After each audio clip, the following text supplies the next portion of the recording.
অনেক দিন পর একটা কচি মিষ্টি লাউ কিনে আনা হয়েছে। কী দিয়ে রান্না করব ভেবেই পাচ্ছি না। ভেবে ভেবে খুঁজে পেলাম ডিম দিয়ে খোসাসহ আজকে মিষ্টি লাউ রান্না করব। আপনারা কি কখনো খেয়েছেন? না খেয়ে থাকলে আজকের রেসিপিটি আপনার জন্য। শীতের সকালের শুভেচ্ছা সবাইকে। দেখেন আজকে হচ্ছে মিষ্টি লাউ খোসাসহ রান্না করব ডিম দিয়ে। আসসালামু আলাইকুম। শীতের শুভেচ্ছা রইল সবার প্রতি। আর এক বালতি গরম পানির শুভেচ্ছা জানিয়ে আজকের রেসিপিটি শুরু করতে যাচ্ছি। মিষ্টি লাউগুলোকে আমি সুন্দর করে কেটে নিয়েছি, একদম কচি লাউ।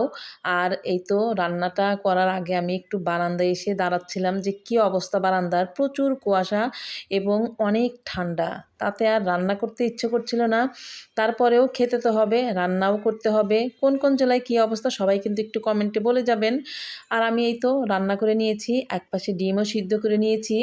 অনেক দিন পর সুন্দর একটা কচি মিষ্টি লাউ কিনে আনা হয়েছে। কী দিয়ে রান্না করব ভেবেই পাচ্ছিলাম না। তারপর মনে হলো যে আজকে ডিম দিয়ে খোসাসহ মিষ্টি লাউটা রান্না করব। জানি না কে কে এভাবে কখনো খেয়েছেন কি না। যদি খেয়ে থাকেন তাহলে তো তারা জানেন কেমন লাগে। আর যারা যারা খাননি তাদের জন্য আজকের রেসিপিটি একদম শুরু থেকে শেষ পর্যন্ত দেখবেন। আর আমি কিভাবে রান্না করছি, রান্নাটা কেমন হলো সেই সম্পর্কে সুন্দর একটা গঠনমূলক কমেন্ট করে পাশে থাকবেন।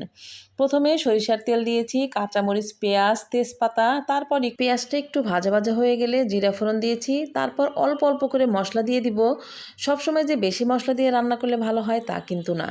একটু পেঁয়াজ, রসুন, একটু আদা বাটা, জিরা বাটা, তারপর হলুদ, মরিচের গুঁড়া, ধনিয়ার গুঁড়া, স্বাদ মতো লবণ দিয়ে মশলাটাকে আগে ভালোভাবে কষিয়ে নিতে হবে। আর দেখেন কি সুন্দর একটা কালার হয়েছে। আর দুটো এলাচ দানাও কিন্তু দিয়ে দিয়েছিলাম। যেহেতু ডিম রান্না করব, ডিমের রান্নার সময় কিন্তু আমরা অনেক সময় দারচিনি এলাচি দিয়ে থাকি, গুঁড়া করে দিই বা বেটে দেই। তো মশলাটাকে ভালোভাবে কষিয়ে নিয়ে তারপর হচ্ছে মিষ্টি লাউটা কেটে রেখেছিলাম সেটা ঢেলে দিলাম। এখন এটাকে খুব সুন্দরভাবে কষিয়ে নিতে হবে। মাশাআল্লাহ কালারটা কিন্তু এত সুন্দর হয়েছে। আর আমি কিন্তু এটা দিয়ে ভাত খাওয়ার পরে আপনাদের সাথে রেসিপিটা শেয়ার করছি। কারণ কি জানেন? এত মজা হয়েছিল, কখনো এভাবে খোসা ছাড়িয়ে আপনারা মিষ্টি লাউ খেয়েছেন কিনা জানি না। এইভাবে অবশ্যই একদিন মিষ্টি লাউ খোসাসহ রান্না করে দেখবেন কেমন লাগে। আশা করি একবার খেলে বারবার খেতে ইচ্ছে করবে। ভালোভাবে আমি কষিয়ে নিচ্ছি, আবার একদম বেশিভাবে কষাবো না যেন একদম হালুয়া হয়ে যায়। লাউগুলো যেন আস্তে আস্তে থাকে সেভাবে আমি সুন্দর করে নেড়ে চেড়ে দিচ্ছিলাম। আর খুব সুন্দর একটা স্মেলও বের হয়েছে।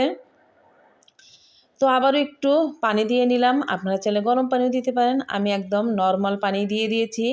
এখন হচ্ছে আমি আবারও নাড়াচাড়া করে তারপর ঢেকে দিব।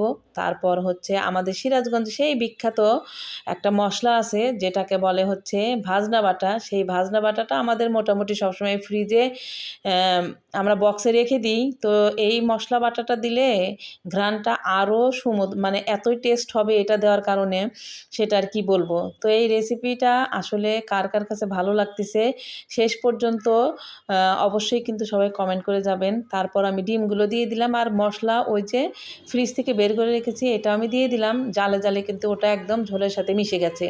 মাশাআল্লাহ আমার তরকারি তো রেডি হয়ে গেছে। দেখেন কি সুন্দর একটা কালার চলে আসছে।